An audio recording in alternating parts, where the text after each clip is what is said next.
আসসালামু আলাইকুম। আমি মম হালিমা। সবাই কেমন আছেন? আলহামদুলিল্লাহ, আমরাও ভালো আছি। তো আজকে বানাবো সব রকম মশলা দিয়ে সন্দেশ। প্রথমে একটা বাটিতে ময়দা নিয়ে নিয়েছি। তারপরে দিয়ে দিলাম পেঁয়াজ বাটা, আদা বাটা, রসুন বাটা আর সবগুলি মশলার উপকরণ যেমন মরিচ, হলুদ, জিরা, ধনে কুচি দেওয়ার পর সুজি দিয়ে দিলাম।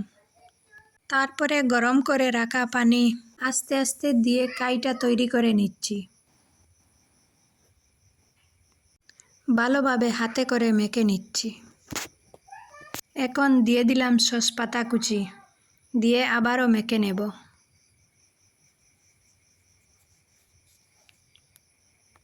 এখন কাইটা আমি 1 ঘন্টার মতো রেস্টে রেখে দেব। 1 ঘন্টা পর এখন আমি চুলা জ্বালিয়ে কড়াইটা বসিয়ে নিয়েছি সন্দেশ বানানোর জন্য।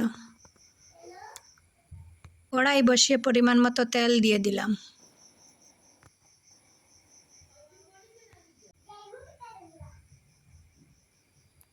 তেলটা আমার এখানে গরম হয়ে গেছে। একে একে করে দিয়ে সন্দেশটা আমি বানিয়ে নেব।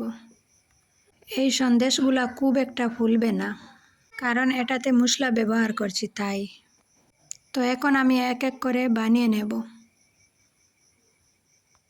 প্রথমটা এইভাবে থাকবে, একদমই ফুলবে না। দিতে দিতে দেখবেন কিছুটা হয়তো ফুলবে।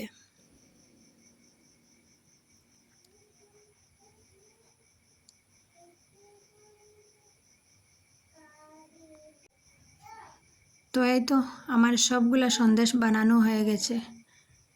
ভিতরটা একটু দেখিয়ে দিই কীরকম ক্রিস্পি হয়েছে। তো এইভাবে একবার বানিয়ে দেখবেন, খুবই মজা লাগে খেতে। তো আজকের ভিডিওটা এই পর্যন্ত। আল্লাহ হাফিজ। আসসালামু আলাইকুম।